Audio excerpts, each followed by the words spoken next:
Hey, everybody, this is Brian Reynolds from the Jane Report, and alongside me, Nick Curry. We're here to talk about marijuana a little bit, and it's been in the news lately. Now, my big thing right now on my website is the concept that conservatives, like I would say even hardcore conservatives or Tea Party favorite conservatives, are coming out more and more in favor of legalization. Not just like medical marijuana, but full-blown legalization. Don't you think this has some sort of like impact? Like, a liberal can come out and be like, yeah, whatever. But when actual Tea Party conservatives are coming out in favor of this, doesn't that like have some sort of like more power behind the message? I mean, it does seem to signify that we probably will see policy changes on this sooner rather than later. I think a lot of people of our generation assumed that at some point the law is going to change with regards to legalization of marijuana.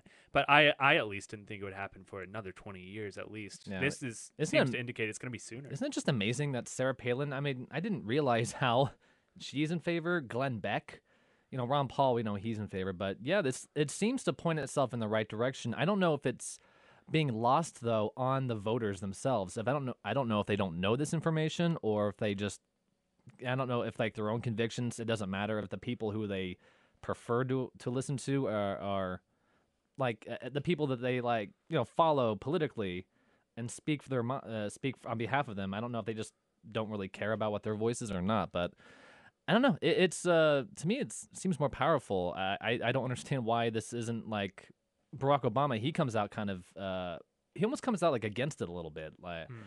Like he talked about I remember one quote where he was like he goes, I don't think legalizing marijuana is a good way to increase revenue for the government.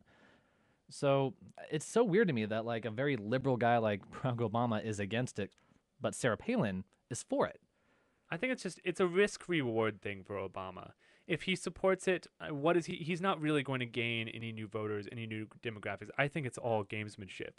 If he supports this and does get backlash from Tea Partiers who are saying like, oh, he wants your kids to smoke marijuana, like that could hurt him in the eyes of independent voters. Whereas the people who, you're stereotypical, to make stereotypes here, you're stereotypical pot smoking liberal as the image often is put out, probably already supports him, whether or not he's making this a big issue or not. Maybe it is. I think it's just it wouldn't gain him enough for him to be willing to take that risk.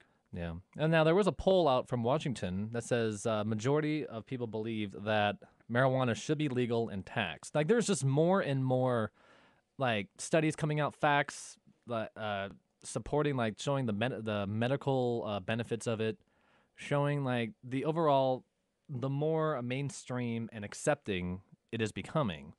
Oh, here's one of my favorites right here. Debunked. Study says, and this is true, they actually believe that marijuana dispensaries are causing more crime.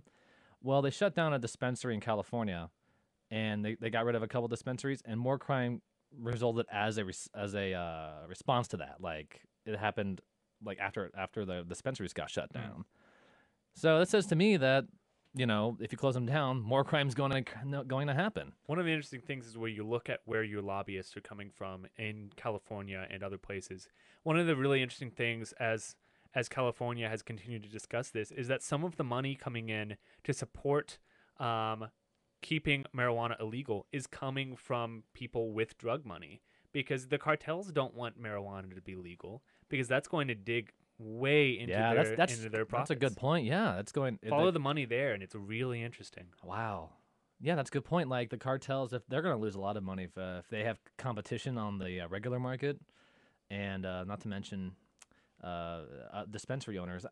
I don't know how if dispensary owners don't support legalization, that is hypocrisy on levels that I will never understand.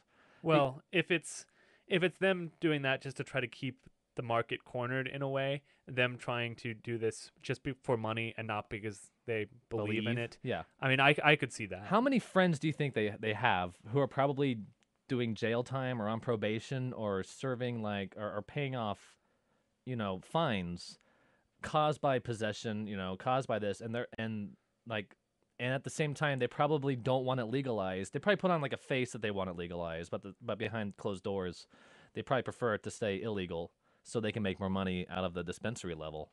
I could see that. That hypocrisy. If you're listening to this and this is you, shame on you. Nothing but shame on you. if that's the case. So, well, we're gonna keep monitoring this. I'm gonna keep on posting more stories as they come out. Studies are coming out every day that show the benefits and the support the support across party lines, and hopefully one day we'll see a world where it's legalized on all fronts. All right, this is Brian Reynolds alongside and Nick Curry. All right, thanks for listening.